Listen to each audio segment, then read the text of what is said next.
BS-Free Witchcraft is a production of the Nerd and Tie Podcast Network. Nerd and Tie produces podcasts ranging from actual play to true crime, and you can find more at nerdandtie.com or join our Discord by going to nerdandtie.com/Discord. Welcome to BS-Free Witchcraft, your monthly guide to the modern witchcraft movement, minus a lot of the usual, bullshit. I'm your host, Trey Dorn, and we have reached January of 2024. And y'all, I'm tired. I am so tired. I am just downright exhausted. And the reasons for that will become apparent before the end of the episode. But I'm so tired. But before we talk about this month's topic, before we get going on that, I'm going to take just a moment here to do some self-promotion. I mean, I've already got you listening or watching my show because, again, this show, besides being a podcast, is available as a YouTube show thing. And I have started uploading the video versions of these to Spotify. They may not appear in the feed immediately as a video, but I have started uploading the video versions to Spotify. So you can always watch this thing on YouTube or Spotify. I'd do YouTube if I were you, but whatever. The show. I've lost what I was saying. Anyways, I just want to take a moment to talk about some stuff I'm doing outside of this podcast, because I do a bad job of promoting that stuff sometimes. I have a new novel out. This month, it just came out. The Witch and the Rose. It's available in paperback or on Kindle. And I will put a link in the description to where you can purchase my new book. It is a contemporary fantasy novel. It is fiction. It's queer. It's a little bit spicy. It is fun. I don't know. I like it. You don't have to read it, but if you do read it, consider reviewing it. But this is my first novel. I have been writing stuff for years. I have published quite a few comics. Unconventional ran for 10 years, and we're working on Peregrine Lake, which is going to launch in the spring, that I'm writing and not drawing. But I've been writing and doing comics for a very long time. This is my first novel, so be nice.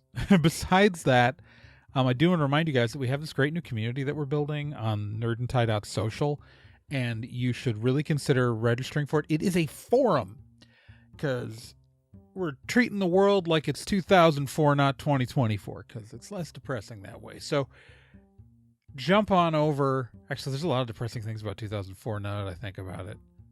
Just different depressing stuff.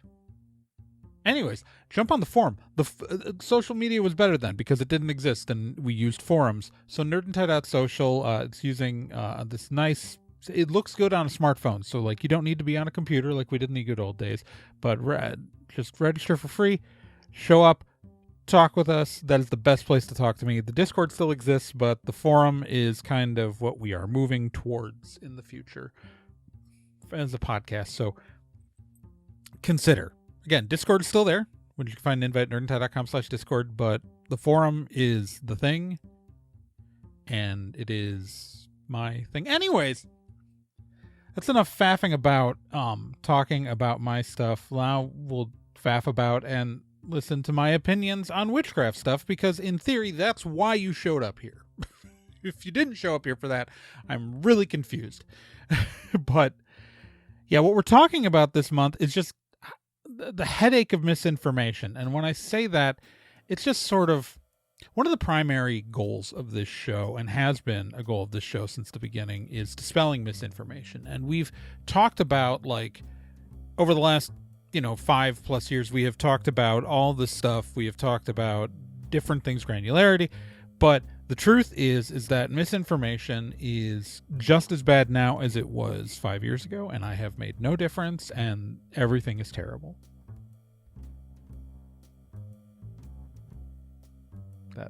That's hyperbole. But it is so frustrating to be out here every day doing my best to try to like dispel misinformation, yet it continues to get passed around, and how little some people in the community seem to care about verifying the information that they share with other people is frustrating. And I really, really get mad because people will go online and set themselves up as though they are teachers, as though they are educators, but really not do the research into the things that they're supposedly teaching in the first place. For the most benign example I can think of, again, this is an example with really no stakes. This is an example with no stakes, but it's just a personal bugbear of mine. And that is the words pentacle and pentagram. So I was on Witch Talk, like I do, because I'm a masochist, and I scrolled across this video where a TikToker, who I'm not going to name who this person was, they have several 100,000 followers, so not a huge account, but no, not a small account by any means, significantly bigger than my little tiny, barely watched account. And they put out a video in which they told their audience of hundreds of thousands of people that a pentagram was a 5-pointed star and a pentacle was one with a circle around it. Which is a new version of being wrong. I mean, don't get me wrong, a 5-pointed star, like the 5-pointed star without the circle, that is a pentagram. And it's more accurate to describe this as an encircled pentagram, but it's still a pentagram, right? But the idea that, and I had saw people like verifying this other places that say like, oh yeah, pentacle means the col, penta 5, and the col means circle. And I've seen this in more than one place, and I'm just like, that is not where that word comes from. Yes, the penta original. We'll talk about that in a minute. The penta originally comes, like, if you go down the chain of how this word evolved, the penta does come from the Greek for 5, but the rest of it that's just not what that means. Like, here's this person with a large audience passing on supposed etymology of a word, and it's just nonsense. For those of you who don't know what I'm talking about, a pentagram is a symbol. Pythagoras is a big fan of it. It is the 5-pointed star. It's also called a pentangle, but penta for 5, gram for lines, 5 lines, because it is 1, 2, 3, 4, 5 lines that overlap and intersect. Pentacle did not come straight to English from the Greek. Pentagram did, right? The word pentagram went straight from Greek to English. So that's why the root words retain their meaning in how, like, that word came about. Now, what people don't understand is that words, as they shift and move between languages, is that meanings change. And pentacle so pentacle did not come straight from Greek to English. Pentacle, and I'm just remembering this off the top of my head, so you might want to double check the dictionary, but I'm pretty certain that pentacle goes into Latin as pentaculum, which I believe it's a diminutive. It just means little 5, and it is meant to refer to a 5-pointed star. But what happens is that in occult circles, because the pentagram, the 5-pointed star, is so associated with magical talismans, that magical talismans typically have that the word just begins to refer to all magical talismans, whether they have a 5-pointed star on them or not. Like, if you look at the Lesser Key of Solomon, which I hate that, I am not a fan of the Lesser Key of Solomon, but it is full of different kinds of pentacles. You will find a ton of pentacles that do not have a star of any kind on them and are not circular and are anything like that.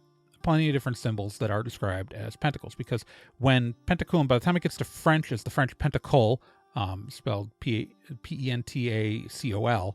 When you get to the French pentacole, it just means any talisman when it gets to that point. And so, like Lesser Key of Solomon, you see things that aren't even circular.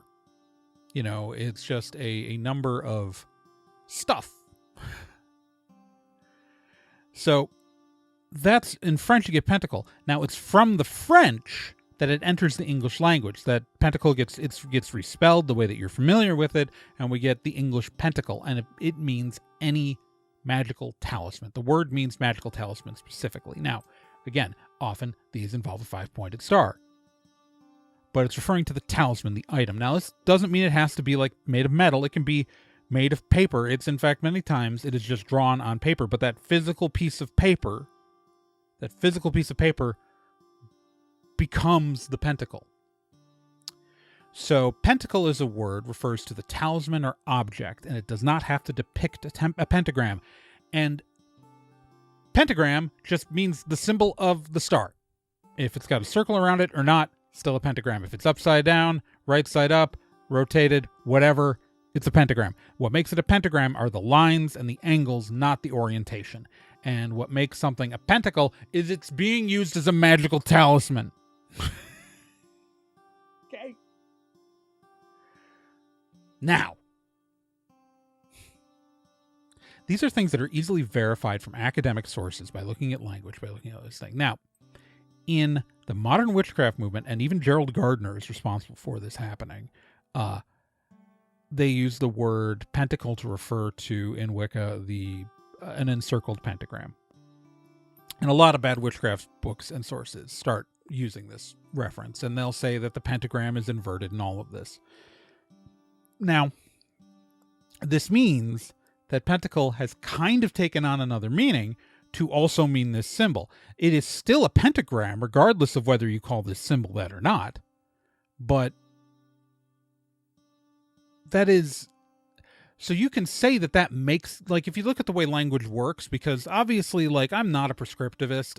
I am a descriptivist. The way that language works is how it's used, right? The entire reason why pentacle means talisman is because even though the root word for 5-pointed, like for the 5, is in there when it comes to go back to the original Greek, because the language had changed its meaning by the time the word pentacle got created to just mean a talisman. That's what the word means regardless of the roots. And I'm willing to accept that this symbol can now be called a pentacle. I think it is silly, but to require the distinction, because no matter what the physical object, the object itself is a pentacle, so I don't know that distinction needs to exist. But to say it's not a pentagram, that's the issue. When people then say it's not a pentagram, when, yes, it is. It's not the addition of the new meaning for pentacle, right? It's not the addition of a new meaning for pentacle. It is the attempted removal of the meaning of pentagram that then becomes objectionable to me. Because words can change definitions, but you don't get to remove a used definition to actually people. And all of this is verifiable. You can pick up the Oxford English Dictionary and look this up. You can look in Wiktionary, or however I'm supposed to pronounce it. Wiktionary? I've never thought about how to pronounce that word. And anyways, you can find this out. Look at the Pentacle Wikipedia page. Like, these are just easy sources available to everyone. And no matter what you personally believe the definition should be for this words, right? No matter what, arguing that CLE means circle in the name as part of the etymology, claiming that it's part of the etymology, that is nonsense and bullshit. Yet, Yet, here we are in 2024, when this information is at our fingertips. You can look outside, you can look at sources, and you can see that this information is out there. People still ignore it. They don't go looking. They assume that their assumptions are correct. Like, I am betting that the CLE is because someone, somewhere, I don't know if it was in a bad witchcraft book or it was someone on social media. I'm not everywhere. Someone said it with a tone of authority, and people just believed them. Like, I don't know if this creator that I watched was the origin of that. I doubt it. Honestly, I don't think that they have put that much effort into it. I don't think that this person is important enough to get multiple people telling me I'm wrong about this. So they probably just heard it from someone who heard it from someone who repeats it without ever verifying. And, you know, I have said this before, and I'm going to say this 1,000,000 times. It is so important to look outside of witchcraft circles for information on the meanings of things, especially when it is easily verifiable. When we're talking about language linguistics, there are people who study this. The people who work for the dictionary actually care about their job. Like, there are so many ways to verify this and know that it makes no sense to me. Like, we see this with words. Like, the ironic thing is that words are the easiest place to find unbiased, good, researched origins. Not always. I mean, obviously, every person has a bias to some degree in some direction, but, like, I'm not talking about values. I'm just talking about, like, the origin of a word, where it comes from. And, like, we talk about the origin of the word witch, and I'm not going to go through the whole thing, but the truth is that there is no academic consensus on where the Old English words witche and witcha, the origins of the word witch, there's no academic consensus about where those words come from.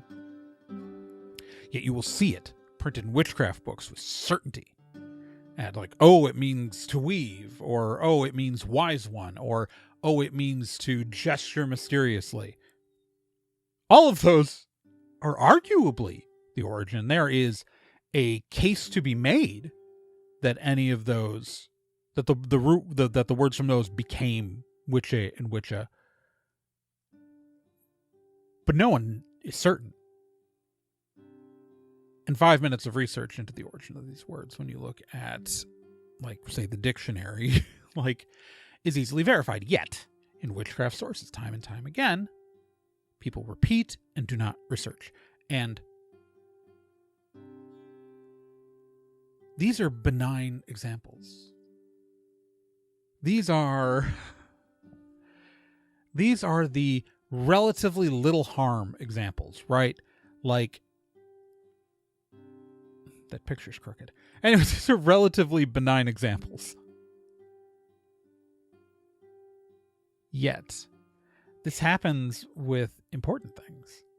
This happens with rituals. This happens with history. This happens with people uncritically passing around supposed Native American things that have never been connected to any tribe. People putting out credentials that don't make sense, of being part of an ancient mystery tradition that did not exist.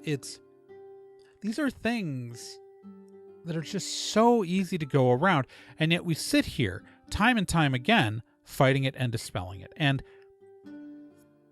the problem is, and this is especially the problem with social media, is that it is so easy for everyone to share everything. And especially in the age of video, this becomes a problem, because it is not hard to sound authoritative when you can just turn your camera on. It's not hard to say false things confidently. Stupid people do it all of the time. They say it with their full chest, with absolute certainty, as though it is true. And people who do not know better will believe them. In some ways, I do say the onus is on the audience to research and verify the things that are said by the people that they're listening to. However, the onus is also on the creators far more. And this is what gets me mad, is that people go out there and they produce this content and they produce this stuff. Especially, you see this on TikTok, but you see this on YouTube, you see this other places, and they confidently say it because they want to be seen as an authority and they want to be seen as smart, but they haven't done the research. They haven't done the work. And so they repeat inaccuracies and lies, and they say it with their full chest, and they don't take responsibility for their words. They don't take responsibility for what they put out there. And it's so pervasive. Like, yes, I need people to watch and listen to things critically, right? Like, I made videos. I made like 3 videos on this pentagram thing out of frustration earlier this month on my TikTok. Because I didn't want to like directly like call out the person who'd made the video, but let's put this out there. And even in a video where I showed examples and sources, like I'm literally like, here's a pentacle from the Lesser Key of Solomon. It has no circle and no star. Yet it's a pentacle. Like literally, and like I list the book you can find in it, like all this stuff. Still, someone shows up in my comments. Shows up in the comments and will say things like, pentagram star, pentacle star with circle.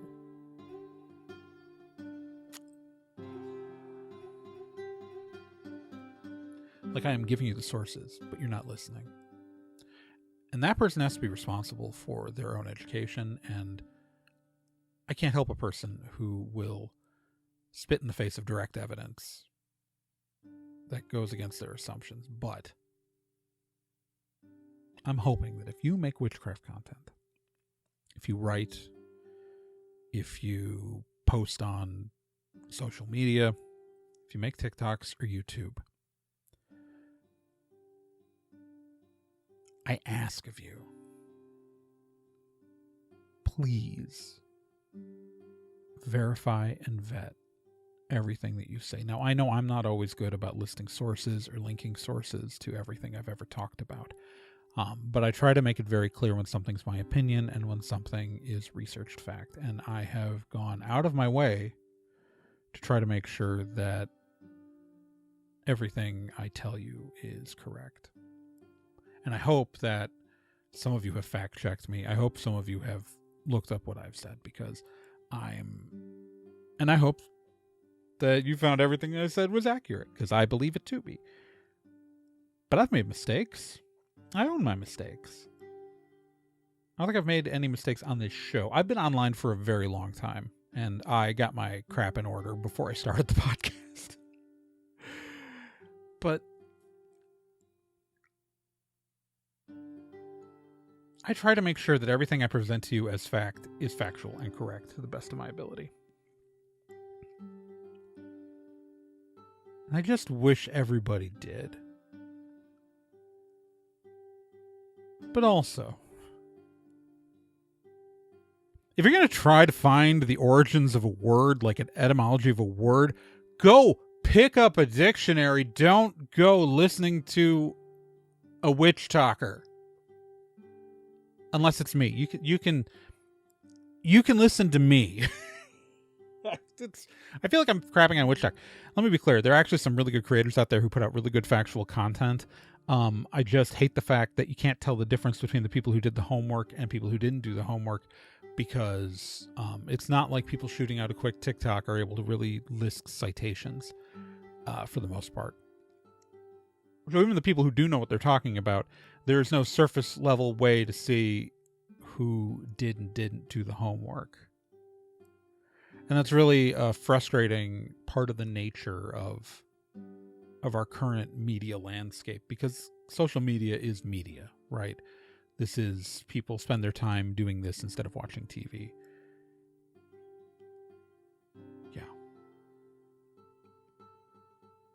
Yeah. So that's the headache. As I'm 5 years into doing this show, over 5 years into doing this show, and the wall keeps rising.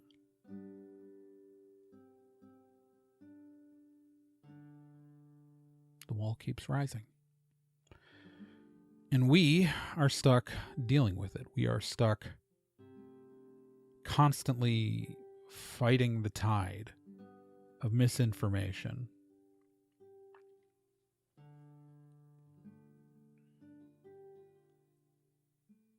But we do it.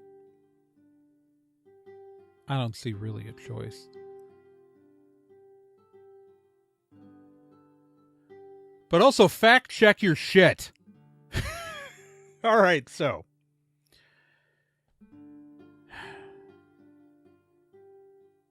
With that, hopefully I can get to doing a history episode next month or like anything like that. But this is just really sitting on my mind for the last couple of weeks. And so I had other ideas for this month, but this I needed to get this off my chest. I needed to talk about this because this is just like so infuriating and so frustrating. And I'm just trying to do my best.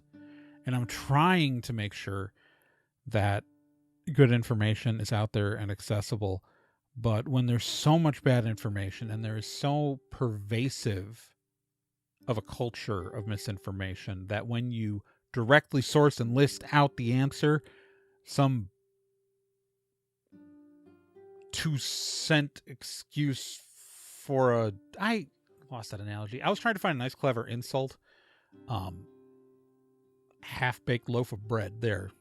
Anyways, when they show up and will, in the face of direct evidence, tell you that you're wrong without providing any evidence of their own.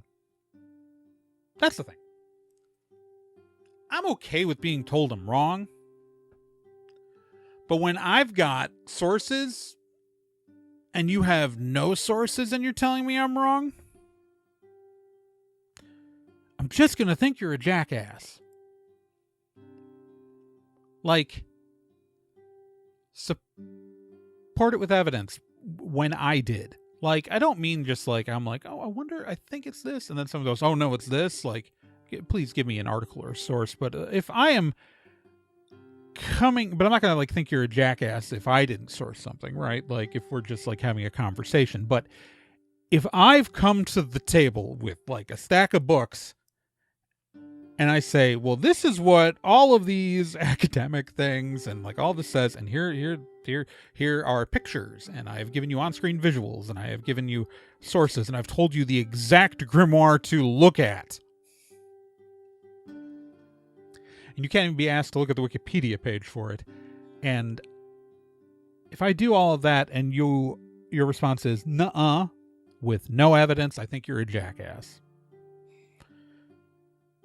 That is, because I said so is not an argument. And that is true because I said so. Anyways, with that, we're going to wrap up this month's episode. Thank you for joining me on this unhinged rant. Please remember, The Witch and the Rose is available right now on Amazon on both Kindle and on paperback. It will be available for larger distribution in paperback within the next month or so. I'll talk about that next episode. Maybe if it is, but right now you can get that right now in either paperback or Kindle, or if you have Kindle Unlimited, it's available there too.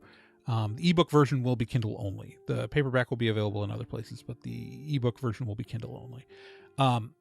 You should read it. I think it's fun. Please be nice to me. And remember, this podcast is a part of the Nerd and Tie Podcast Network. You can listen to all of our shows from actual play to witchcraft to true crime. There's a lot of shows on the network that I could promote right now. I know Let's Be Legendary is back for a new season. That's an actual play show set in kind of the Fey Wild West is their setting. That's kind of cool. It's kind of a Weird West 5e podcast. Also, Stormwood and Associates Campaign 2 just hit 2 years old. It's a lot of episodes. Yeah, just hit 2 years old. So you could listen to Stormwood Associates Campaign 2, the actual play show that I'm on, that uses the super awesome Action Heroes system. Also available to buy on Kindle and on Amazon. The role-playing game system. The show itself is free podcast. You can go listen to that right now. And yeah, I want to thank you guys for listening. I also want to thank my Patreons. This show is brought to you by Patreon patrons like you. And I want to thank everybody at my shout-out tier of Lindsay Dosey, Bruce Norville, Courtney, Claire Dennis, Caleb Burkowski, and Simon Geringer. And remember, if you join the Patreon for just $1 a month at the paid level, for just $1 a month, you get access to these episodes a whole week early. A whole week early. And yeah, so if you want to support the show, that's a great way to do it. Additionally, if you want to follow the show on social media, you can find this on Facebook at facebook.com/BS3Witchcraft. If you just want to follow my writing stuff on Facebook, there is finally a public Facebook page that you can follow that is not my personal account at facebook.com/TreyDorn with a D. You can follow me on Tumblr and on X, I guess, maybe Twitter, that thing, or pretty much everywhere else at TRAEGORN with a G, just to make things confusing. And yeah, and remember the Patreon for the show, which I did not mention the URL out loud earlier, is patreon.com/TRAEGORN. And that is my Patreon, and you will find all the latest. That's where you get the show a week early if you join. And occasionally I make other updates there for the free tiers for like books and stuff. That's, just to let people know. But yeah, and you can also follow my personal blog. I have a personal blog. Do you guys know that? Like, it hardly ever updates, but technically at TreyDorn.com, TREDORN.com, or at TreyGorn.com, TRAEGORN.com, or at TRHOnline.com, the original URL, which is just confusing. All those go to the same website. And again, if you want to talk to me, if you want to like hang out and stuff, nerdandtie.social is the best place to do it. That is our forums. That is cool. That is neat. Please join. Please talk. There's only a handful of us there right now. We just started out, so I really would like to get that place a little bit more active, a little bit more hyped up, but it's a forum. And you can also join our Discord at nerdandtie.com/Discord, where you'll find an invite. But in any case, thank you guys so much for sticking with this for yet another month, and I will talk to you magicians in February. Remember, dirt in our fingernails, brick in our hands. Let's do this.